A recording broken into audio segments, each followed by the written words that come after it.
Come on, we know you like this too. Welcome to WatchMojo.com, and today we're counting down our picks for the top 10 guilty pleasure video games.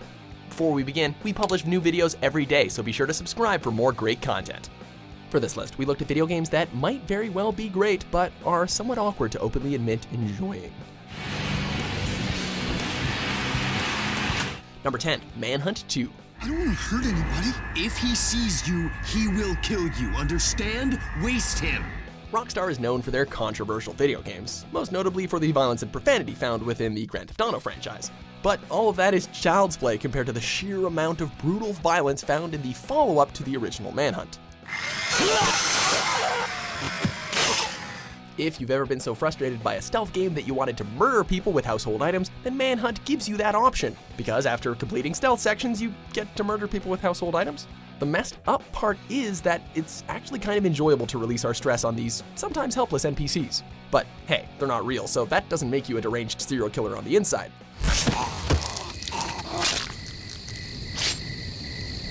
Number 9, Katawa Shoujo.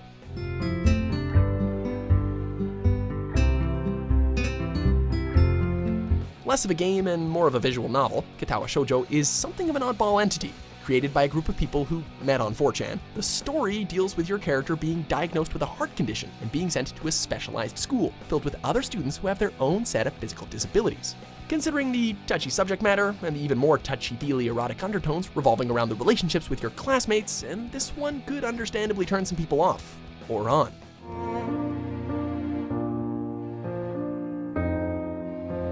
Despite all of this, the game actually manages to balance all of these factors into a rather tasteful manner. Just good luck explaining that to your mom when she walks in.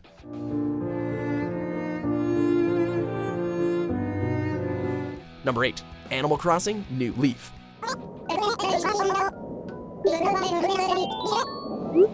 New Leaf is fantastic and possibly the best in the series. The amount of content provides for limitless replay value, but just be aware that once you pick up the game, it's gonna be hard to put it down.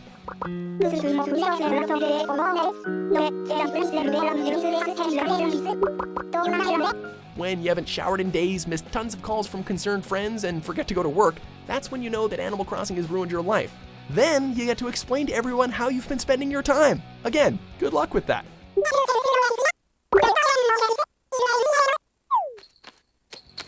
Number 7, Angry Birds series.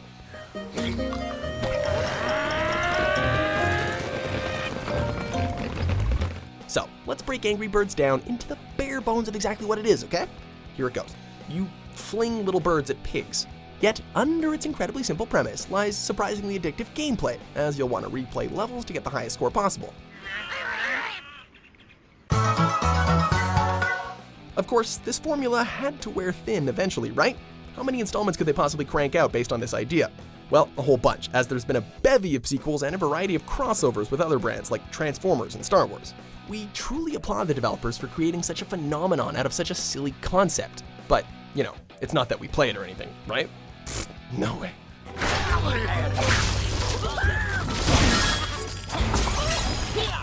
Number 6, The Sims series.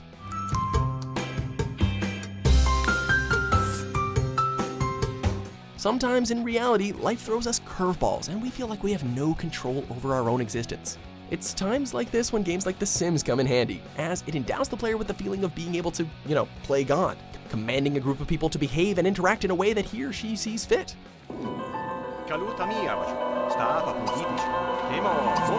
The Sims at times can sometimes feel like a soap opera, but with you in direct control over how ridiculously out of hand the situations can become. There's also the fact that a lot of people seem to model their Sims after friends and family, so yeah, you probably don't want to tell all of them that you named your virtual dollhouse characters out of them. Number 5, Goat Simulator. So, a friend asks you, what'd you do last night? Would you be able to reply with absolute confidence? Oh, I was playing this awesome game called Goat Simulator. Would you? The game alone already invites sardonic quips and could raise an eyebrow or two, right? What would a Goat Simulator even be like? Upon playing the game, however, its intentionally broken gameplay and over-the-top physics engine can pave the way for some truly hilarious gaming moments.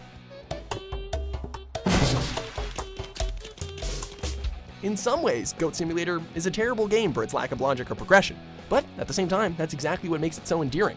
It's an example of so bad it's good at its finest, but again, hard to explain.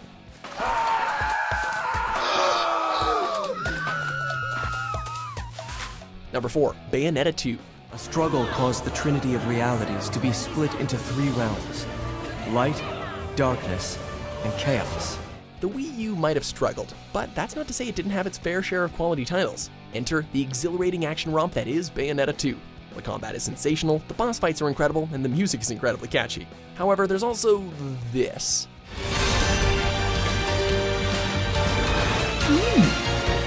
So, here you have probably the best beat-em-up ever made, with some of the tightest action and best mechanics you'll ever come across. And you have to justify it because the main character is essentially a stripper.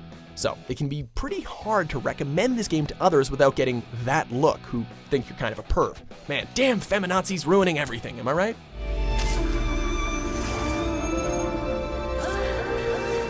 Number 3, Dead or Alive Extreme Series. 私はリサ、よろしくね。こちらこそ、かすみです。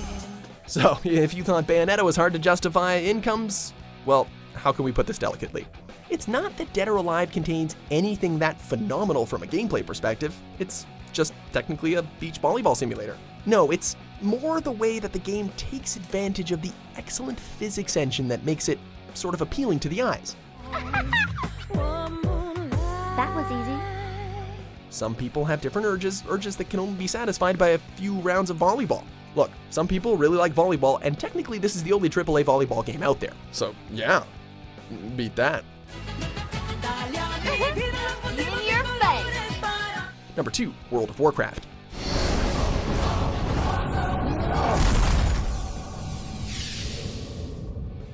Like it or hate it, World of Warcraft is enjoyed by hundreds upon thousands of players who have fallen in love with its deep lore and sheer amount of content. There's always so much to do and see that fans of the series can't help but say, wow. See what we did there? However, despite the fact that there's plenty of people that play the game, it seems like no one wants to admit that they actually do. This may be attributed to an anxiety about being associated with the outrageous stereotype that anyone who plays the game is an overweight, dorky slob living in their mom's basement. Gentlemen, we are dealing with someone here who has absolutely no life. Until that stigma fades away, people might not be talking so much about their time in Azeroth.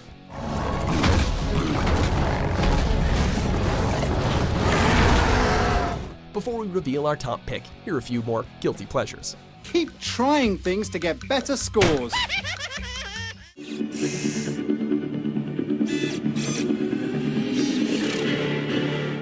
What are you even doing at the mall anyway? Besides creeping on girls. Number 1, Earth Defense Force series.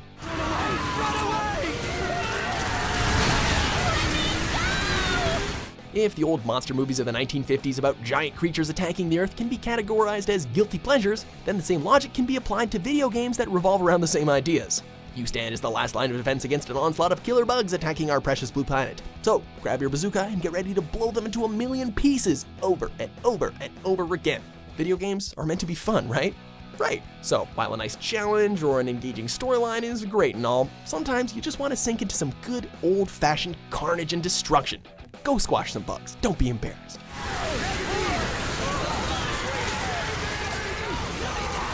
Do you agree with our picks? Check out these other great clips from WatchMojo and subscribe for new videos every day.